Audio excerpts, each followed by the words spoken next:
Hi, hope all are fine. I believe all you have watched our first video about American Revolution. Today's class is also related to the revolutions.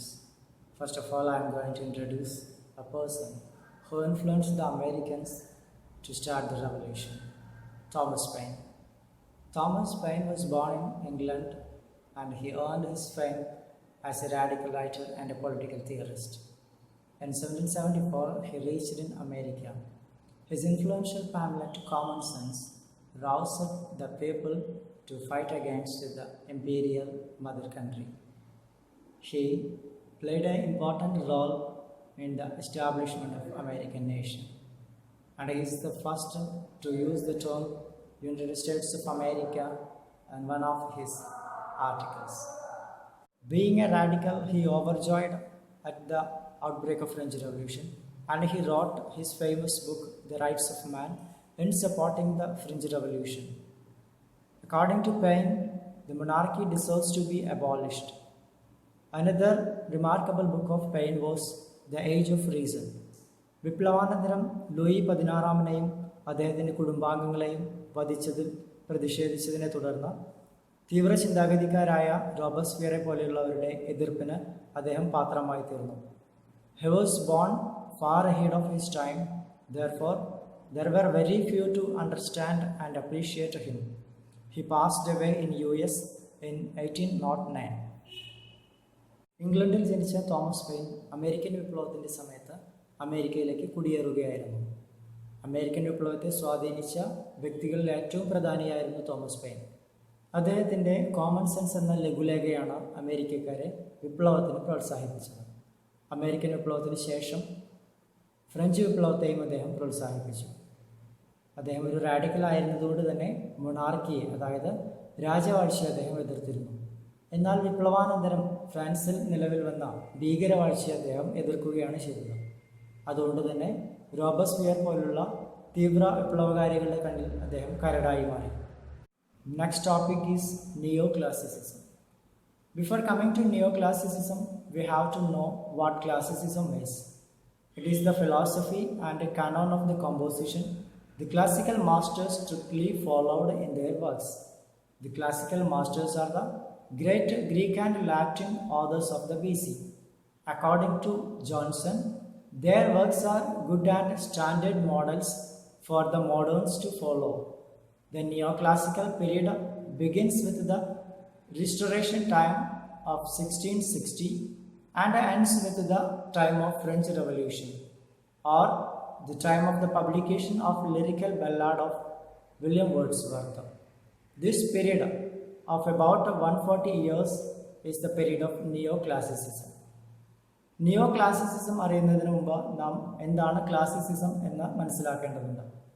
Classicism എന്നാൽ എഴുത്തിൽ പിന്തുടരുന്നതായ നിയമങ്ങളും അതേപോലെ ചില തത്വങ്ങളുമാണ്. ഇത് കൃത്യമായി പിന്തുടർന്നിരുന്നത് classical റൈറ്റേഴ്സായി അറിയപ്പെടുന്ന ഗ്രീക്കിലെയും ലാറ്റിനിലെയും എഴുത്തുകാരായിരുന്നു.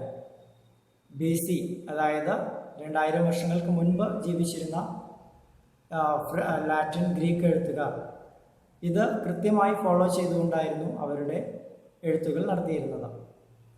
Great English എഴുത്തുകാരനായ ജോൺസിൻ്റെ അഭിപ്രായത്തിൽ ക്ലാസിക്കൽ വർക്കുകൾ അല്ലെങ്കിൽ ക്ലാസിക്കൽ അപ്രോച്ച് പുതിയ കാലത്തും പിന്തുടരാൻ കഴിയുന്നതാണെന്ന് അദ്ദേഹം വിശ്വസിച്ചു. അദ്ദേഹം മാത്രമല്ല, അദ്ദേഹത്തെ പോലെ നിരവധി ആളുകൾ ആ പാത പിന്തുടർന്നുകൊണ്ട് എഴുതാൻ തുടങ്ങി. ഈ കാലഘട്ടത്തെയാണ് നിയോ ക്ലാസിക്കൽ പീരീഡ് എന്ന് വിളിക്കുന്നത്. The outstanding neo classic authors are Dryden, Pope, Addison, Swift, Dr. Johnson, Goldsmith, etc.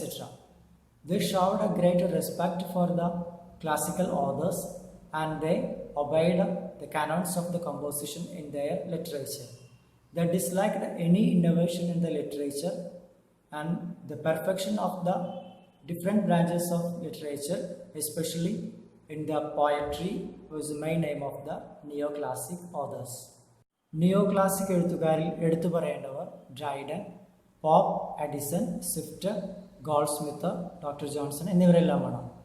ഇവർ ക്ലാസിക്കൽ ഓതേഴ്സിനോട് വളരെയധികം ബഹുമാനം കാണിക്കുകയും അതിലെ നിയമങ്ങൾ കൃത്യമായി അവരുടെ വർക്കുകളിൽ പിന്തുടരുകയും ചെയ്തവരായിരുന്നു. ലിറ്ററേച്ചറിൽ വരുത്തുന്ന പുതുമകളെ അവർ ഇഷ്ടപ്പെട്ടിരുന്നില്ല. പ്രത്യേകിച്ച് പോയട്രിയിൽ ഒരു മാറ്റങ്ങളും കൊണ്ടുവരാനായി അവർ ആഗ്രഹിച്ചിരുന്നില്ല. Next topic is French revolution. In many respects, the French Revolution is probably the best of its kind in human history. Liberty, equality, fraternity എന്നീ ആശയങ്ങൾ മുറുകെ പിടിച്ച വിപ്ലവകാരികൾ പിന്നീടുള്ള തലമുറകളെ പ്രചോദിപ്പിച്ചു. 19-ാം നൂറ്റാണ്ടിലെ ഭൂരിപക്ഷം വിപ്ലവങ്ങൾക്കും പ്രചോദനമായി മാറിയത് ഫ്രഞ്ച് വിപ്ലവമായിരുന്നു. ഫ്രാൻസിലെ വിപ്ലവത്തിൻ്റെ യഥാർത്ഥ കാരണം ഫ്രാൻസിലെ മഹാഭൂരിപക്ഷം വരുന്ന സാധാരണക്കാരായ അധസ്ഥിത വിഭാഗക്കാരായ ജനങ്ങളുടെ ദുരിത ജീവിതമായിരുന്നു. All rights and privileges were reserved only for two estates, clergy and nobility. ഫ്രാൻസിലെ എല്ലാ സുഖസൗകര്യങ്ങളും ലഭിച്ചിരുന്നത് 1-2 എസ്റ്റേറ്റിലെ പ്രഭുക്കന്മാർക്കും പുരോഹിതന്മാർക്കുമായിരുന്നു. They were exempted from taxation. നികുതി ഭാരമെല്ലാം ചുമക്കേണ്ടി വന്നത് 3-ാം എസ്റ്റേറ്റുകാരായിരുന്നു.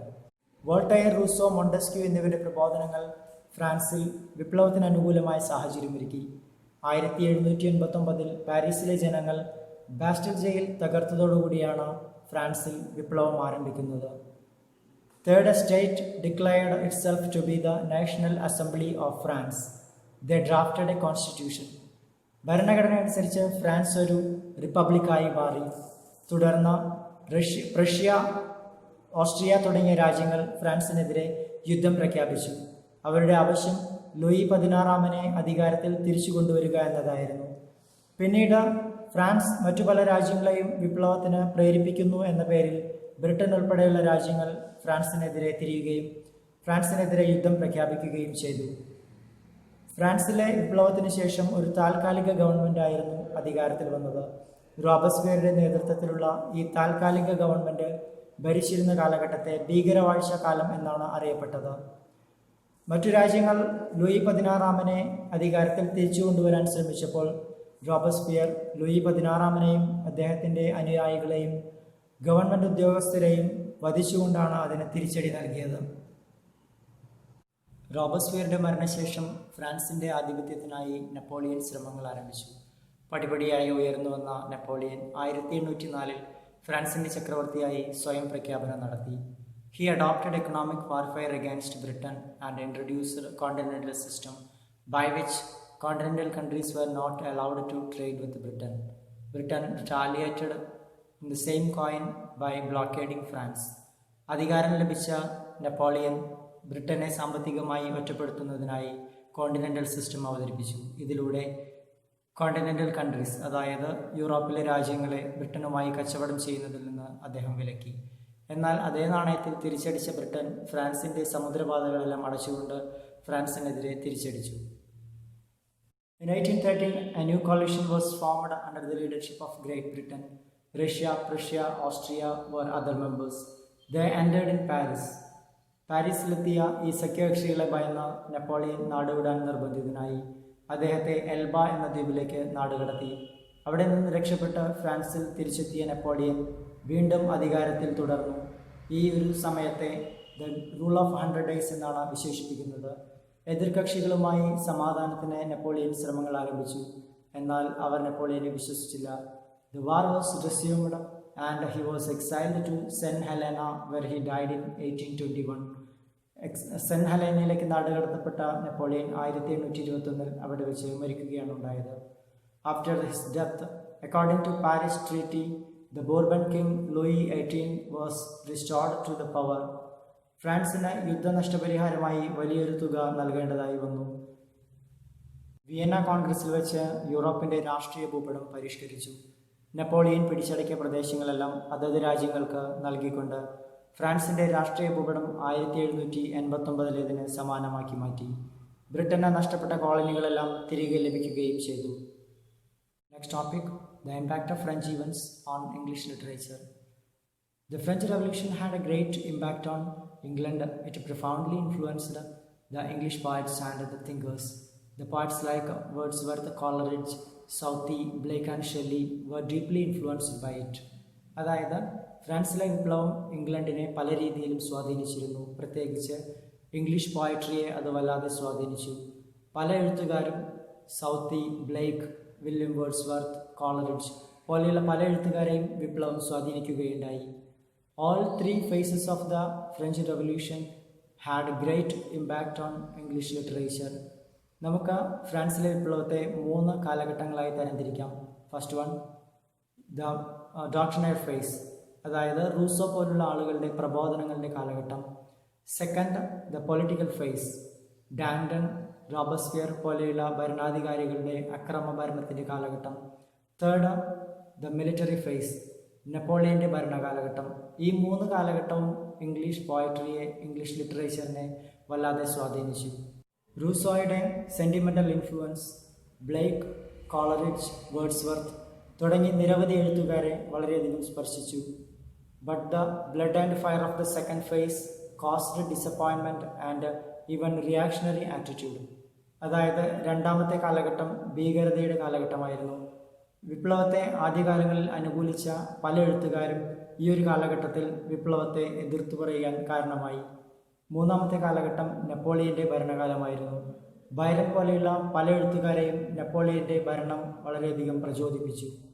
French events caused directly or indirectly the writing of many English works. Burke's famous work the reflection on the revolution in France was written in condemnation of the revolution. As a good reply to this was written The Right of Man by Thomas Paine. വിപ്ലവത്തെ ആദ്യം അനുകൂലിക്കുകയും പിന്നീട് എതിർക്കുകയും ചെയ്ത പ്രമുഖ വ്യക്തിയായിരുന്നു William Wordsworth. അദ്ദേഹത്തിൻ്റെ പാത പിന്തുടർന്ന മറ്റൊരു വ്യക്തിയായിരുന്നു Coleridge. English radicals overjoyed and they organised many revolutionary societies on the French model. ഫ്രാൻസിൽ വിപ്ലവത്തിന് ശേഷം അവർ പാർലമെൻ്ററി സമ്പ്രദായത്തിലേക്ക് വരുമെന്നായിരുന്നു ഇംഗ്ലണ്ടിലെ ഭൂരിഭാഗം ആളുകളും വിശ്വസിച്ചിരുന്നത്.